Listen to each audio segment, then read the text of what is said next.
우리 김천 박사님 통해서 제안을 받았을 때 제가 많은 생각을 좀 해봤습니다.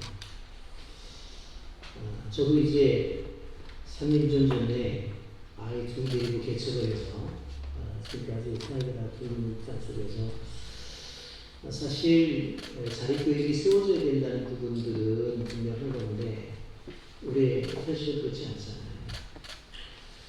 사실 제가 와서 이제 여러분들에게 말씀을 나누면서 원장님한테 부탁을 드리는 것은 이거는 좀 길게 좀 내다보면서 좀 해야 될 것이 아닌가 그런 생각이 드는 게 이제 저녁에 제가 그 양캠퍼스 수련 학생들 설교를 했거든요. 그런데 수요 저녁 예배인데 한 900명 정도가 학생들이 모여있더라고요. 근데 제가 이제 그런 이야기를 했습니다.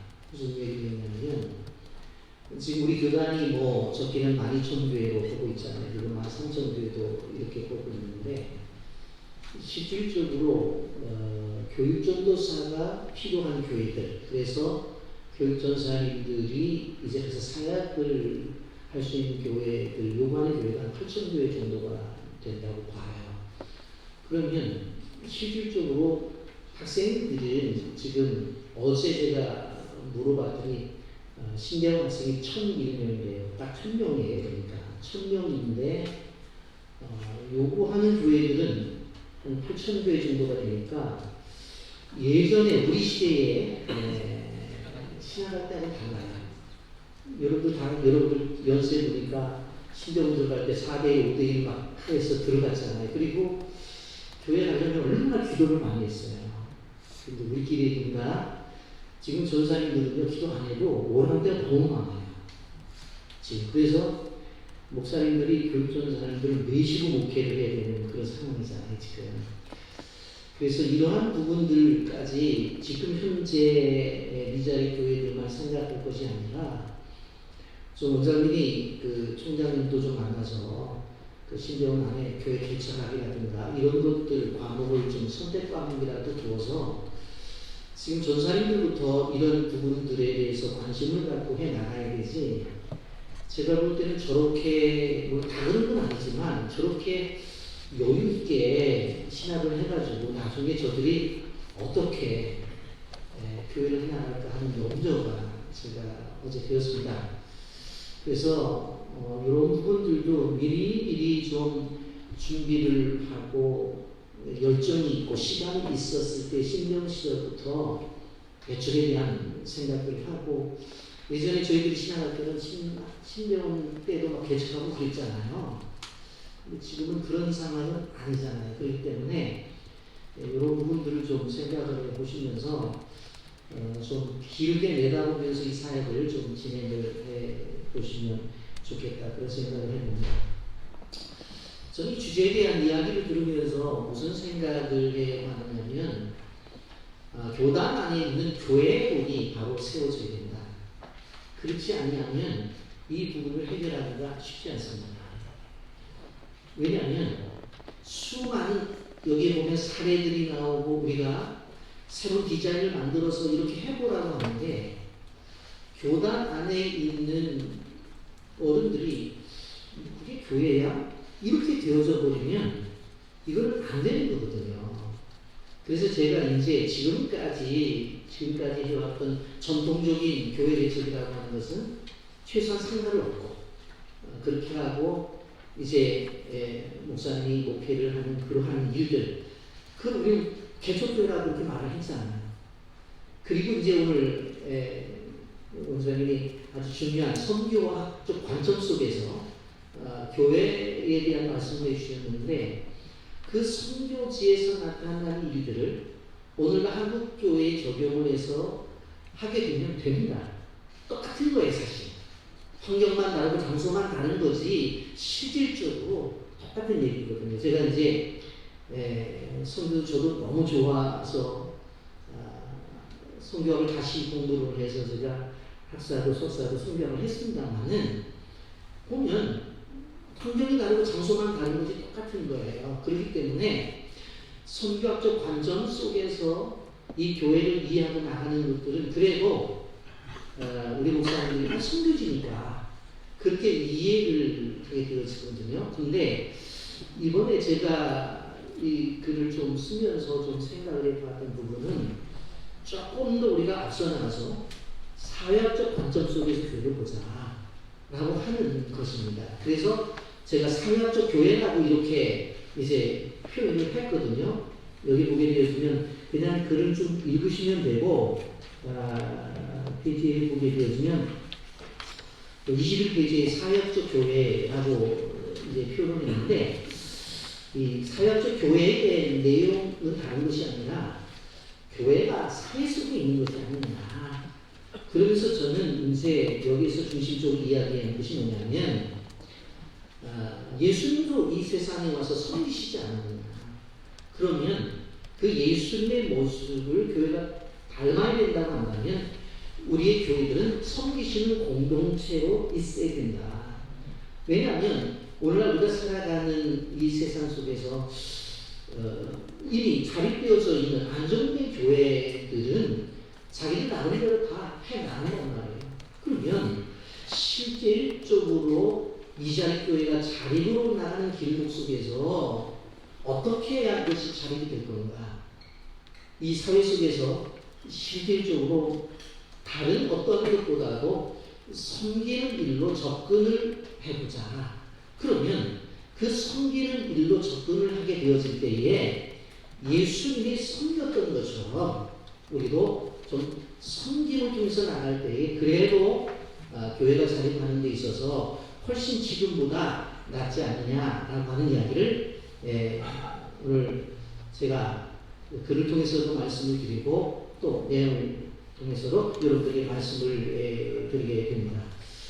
그래서 지금까지 가지고 왔던 어떤 전통적인 교회관, 이런 교회관을 우리가 없애자는 얘기가 아니라 인정을 하면서 더 나아가서 성경학적 관점 속에서 교회를 보자는 거죠. 제가 이제 오늘 그 내용 속에서도 하나 들어가 있는데, 제가 선교사들 케어를 좀 하는 관심 속에서 선교사님들한테 그런 이야기를 합니다. JMS에 가서 정기적으로 강의도 합니다만은 파송받는 선교사님들한테 뭐라고 얘기를 하냐면, 파송받고 나서 자꾸 교회에 무리한 요구를 하지 마라. 그러면 교회가 힘들다. 그런 이야기를 하면서 제가 이제 제안하는 분들이 뭐냐면 거리교회를 이야기합니다. 그 거리교회라는 얘기가 무엇인가 하면, 선교지에 가가지고 교회를 짓기 전에 A라는 지역, B라는 지역, C라는 지역, 오전 10시, 12시, 3시에 가서 그들에게 주보까지 만들어서 가서 그냥 하면 사람들이 모이거든요.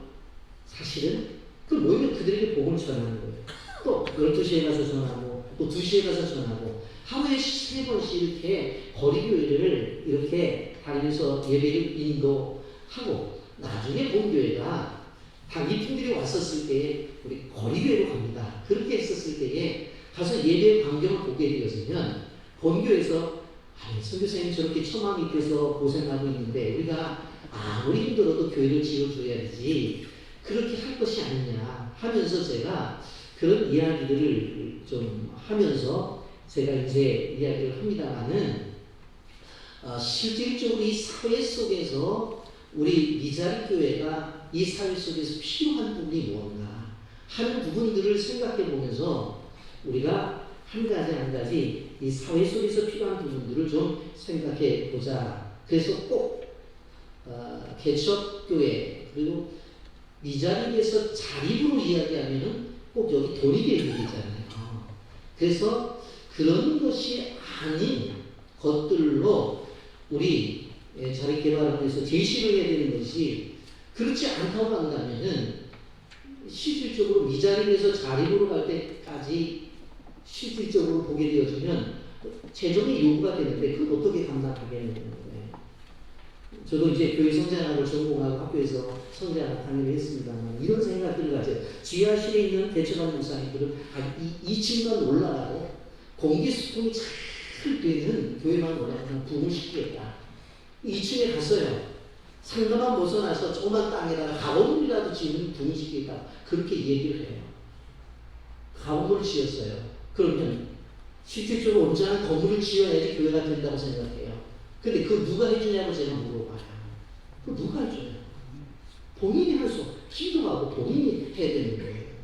그렇기 때문에 실질적으로 어떻게 보면 코로나 이후에 많은 교회들이 힘들고 그런 상태 속에서 저는 성장하는 전공이기 때문에 많은 이제 통계를 좀 내기를 좋아하는데 참 합동 측이 너무 감사한 것이 뭐냐면 다른 교단에 비해서 합동 측은 교회 유지율이 퍼센트가 높습니다. 그리고 거의 교회가 문 닫은 교회가 없고 유지를 했어요. 근본적으로 보면은 신학도 있고 신앙도 있고 그래서 그런 것입니다만은 이런 부분들에 있어서 우리가 도와주는 부분에 있어서 이 부분의 책임은 자기가 지어야 된다라고 하는 생각들을 갖고 그런 분들에게 도움을 주게 되어질 때에 교회가 빠른 안정이 온다. 그런 생각을 가지게 됩니다. 그러면서 제가 제안을 받고서 몇 가지 쭉 생각하면서도 도서관에 앉아서 좀 보면서 여러 가지 유형들의 교회들을 제가 볼 수가 있었습니다. 그래서 실질적으로 그 내용들이 제가 24페이지부터 쭉 기록이 되어져 있는데 잠깐 제가 설명을 하고 그리고 오늘 제 제안을 마치려고 생각합니다.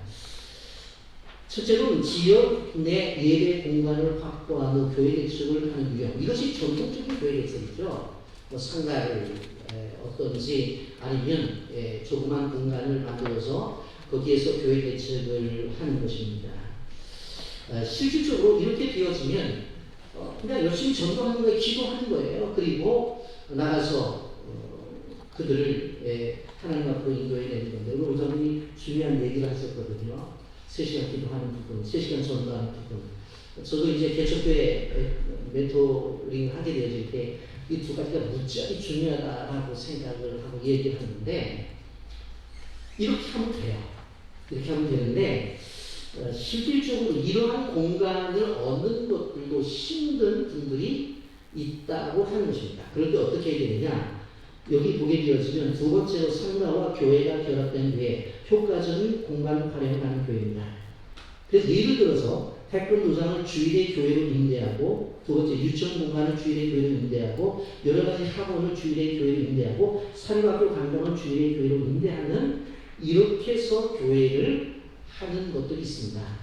그런데 그러면 그래서 이제 그게 무슨 도장이지 교회냐라고 그렇게 표현을 하기 때문에 이런 경우에를 보면 새벽기도는 어떻게 하고 어떻게 하느냐 했었을 때에 코로나를 통해서 우리가 얻을 수 있었던 큰 유익이 있었어요. 그것이 뭐냐면 온라인입니다.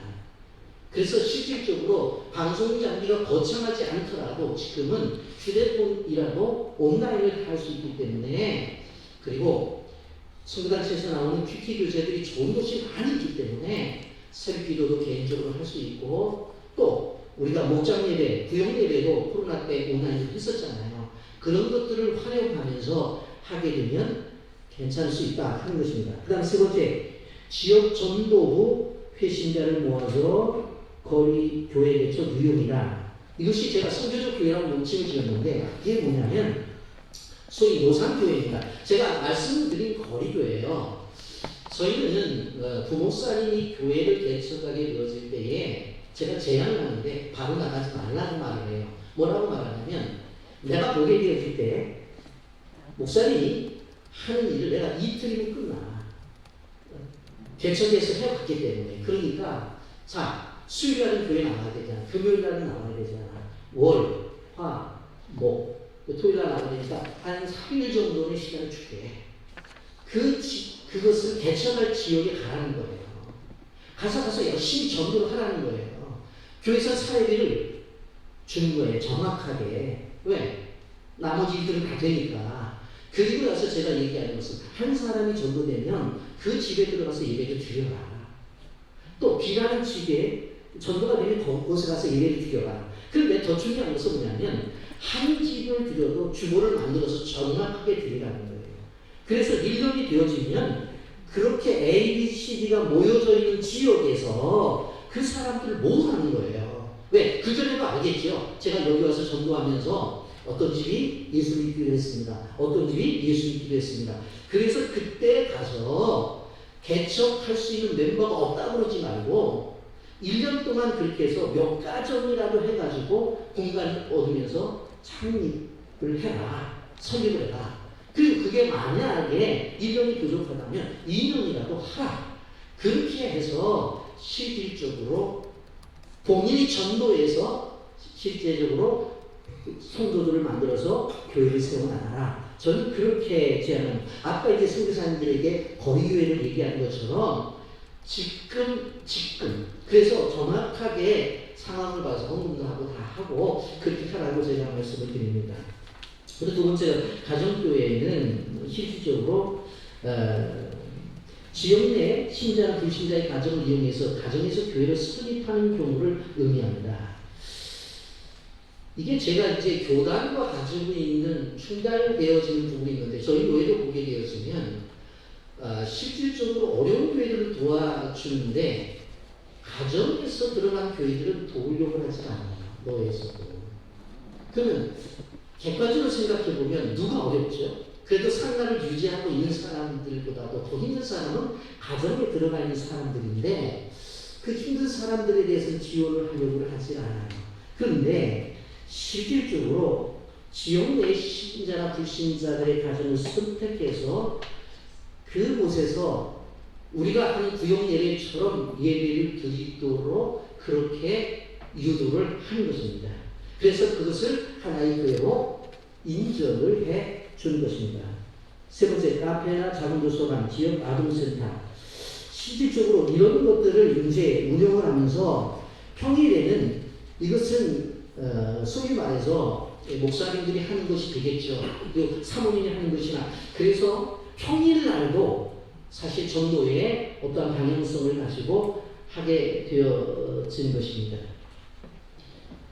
이것은 새벽 기도도 가능하기 때문에 교회로서의 정말 역할을 할 수 있다고 하는 것입니다. 그리고 네 번째로 사회복지기관, 교회, 사회복지기관을 교회를 이용하는 것, 상담사회교회. 요새 이제 상담사들이 많이 나오게 되어지는데 그 평일날은 상담을 하는 거예요. 그래서 새벽 기도를 하고 또 예배기도는 예배하고 그렇게 하면서 동일하게 사역을 하는 것입니다. 그리고 또 하나 네 번째로 이미 있는 공동체에 정기적으로 예배를 드리는 교회에 있어요. 이거는 이미 기관이며 중앙보호센터라든가 학교, 학원이라든가 병원이라든가 군인이라든가 전원교회나 휴양지 이런 부분에 있어서 이제 바로 들어가서 기관 목사처럼 목회를 하는 것입니다. 그 다음에 넘어가서 교회 안에 교회라고 하는 건데 이거는 어떤 것이냐면 이제 자립개발론에 이제 중진을 맡고 계신 분들이 좀 생각해 볼 수 있는 부분인데 어떤 공간을 얻어요? 저는 이것은 노예에서 하지 않고 좀 여력 있는 교회가 이렇게 해주어도 좋다고 생각하는데 실질적으로 공간 하나를 얻고 모든 기자재를 집어넣고 다 넣는 거예요. 그리고는 제가 볼 때는 3개 정도의 교회 그런 다인종 교회까지 합치면 4개 교회 정도로 할 수가 있는데 서로 간에 약속을 하는 거예요.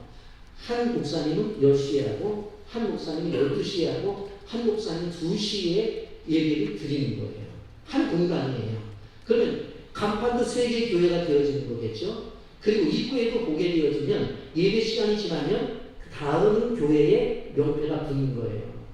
그래서 실질적으로 나가서 전도해서 그들을 그 시간에 초청을 해서 예배를 드리고 거기서 성장을 하게 되어지면 어떻게 되어지는 거예요? 다른 공간을 얻어서 나가는 거예요. 그러면 그 공간을 어떻게 하는 거예요? 또 다른 교회들이 들어와서 사용을 하는 거죠.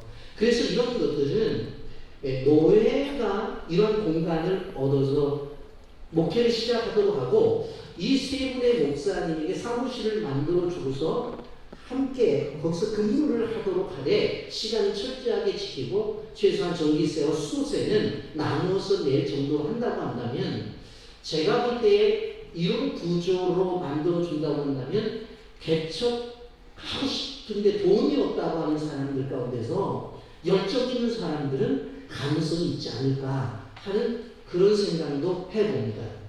근데 그리고 또 하나 이게 이제 여러분 이제 안정된 교회에서 하는 것이 뭐냐면 이게 다인종 교회잖아요. 교회들마다 보게 되어지면 뭐 필리핀 사람들도 들어와서 예배를 드리고 캄보디아 사람들도 와서 예배를 드리고 그렇게 하잖아요. 그런 것처럼 이렇게 교회 안의 교회 속에 사실은 이러한 단인종 교회도 하나 집어넣게 된다고 한다면 주변의 사람들로부터 좋은 이미지를 또 줄 수가 있다라고 하는 그런 생각을 가지게 되었습니다.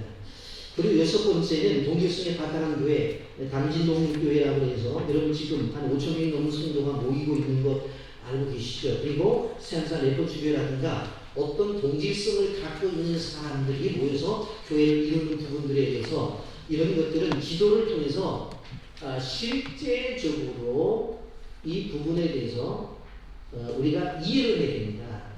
제가 이제 학교에서 이제 강의를 하면서 그 해안 쪽에 이제 교육 하시는 분한테 제가 그런 제안을 했어요. 주일날 해안교회를 한번 해봐. 그게 뭐냐고 그렇게 얘기를 하는데 해안에 텐트 쳐놓고 예배를 드리게 하는 거예요. 그러면 교회를 가지 않고 수영하러 온 사람, 놀러 온 사람들이 그래도 예배를 드린다. 마음이 찜찜하잖아요. 교회 예배도 안 드리고. 그래서 그러한 것들을 한번 해본 적이 필요하다. 그래서 그렇게 제안을 했는데 재밌게 잘 됐어요. 보면. 그래서 이런 부분들이 우리가 좀 생각해 보면서 나갈 수 있는 부분이다. 그렇게 생각합니다. 그리고 일곱 번째, 분리개척 교회 모델, 우리가 잘 아는 대로 안나라 전사교회 특수 운동, 흩어진 파편교회 담임 목사가 나가서 분리된 사례. 그리고 분당 우리교회 뭐 일반 성도 파송 예배 드리면서 29개의 교회를 개설하는 거. 이런 거 여러분들이 잘 아시는 건데 저는 그 하나 제안을 좀 하고 싶은 부분 가운데 하나가 뭐냐면 부목사를 개척시키는 것도 중요하지만 담임 목사가 개척해서 나가는 것도 아주 중요하다고 하는 거예요. 여러분 담임 목사님 정도 되면요 보통 노하우가 있는 게 아니거든요. 그런데 그냥 개척을 하는 것이 아니라 만약에 죄송한 얘기입니다만은 만약 500명 모이는 교회에 목사님이 개척을 하러 나갈 때에 그냥 내 땅으로 나가는 것이 아니라 그 가운데서 뭐 5분의 1, 10분의 1을 데리고 나가야 되는 거죠. 그래서 실질적으로 데리고 나가서 개척을 하고 본교에서 어떻게 돼요? 사람이나 뭐든지 지원되어지는 거죠. 그렇게 해서 안정되어지면 그 교회를 그 후임 목사에게 주고 또 본교에서 몇 퍼센트, 성장한 교회에서 몇 퍼센트가 또 움직여가지고 또 교회를 개척하게 되어지고 이러한 것들이 좀 필요하다라고 하는 생각을 가지게 되었습니다. 그래서 정리를 하면서 미국 교회에 이런 교회가 있습니다. 쉽게 말하면 이렇게 지어져요. 7층으로 지었어요. 근데 1층은 10대, 2층은 20대, 3층은 30대, 4층은 40대 이래서 쭉 이렇게 교회가 운영이 되어지고 실질적으로 거기에 있는 목사님들은 어떻게 되냐면 참모 역할을 해서 담임 목사를 돌아가면서 하고 그렇게 하면서 교회를 잘 운영하는 교회들도 있는데 좀 폭이 넓게 여러분들이 생각하셔서 현실 속에서 이 자립을 시키는 부분들에 있어서 좀 더 관심을 가지고 있어야 된다고 하는 것을 보게 되었습니다. 그리고 아까 김철 박사님이 이제 얘기를 하기를 뭐라고 했냐면 공모를 해서 온 일들에 대해서 성공한 사례들을 책으로 만들어준다고 했는데 너무 좋은 생각이에요. 그런데 저는 실패한 것들도 한번 좀 책으로 좀 제시하는 방법은 어떤가 하는 그런 생각도 또 해봅니다. 그 자료를 받을 수 있는지는 모르겠어요. 근데도 이렇게 하면 안 된다고 하는 것도 좀 우리가 알아야 되지 않을까 그런 생각을 해봅니다. 이상 말씀드렸습니다. 감사합니다.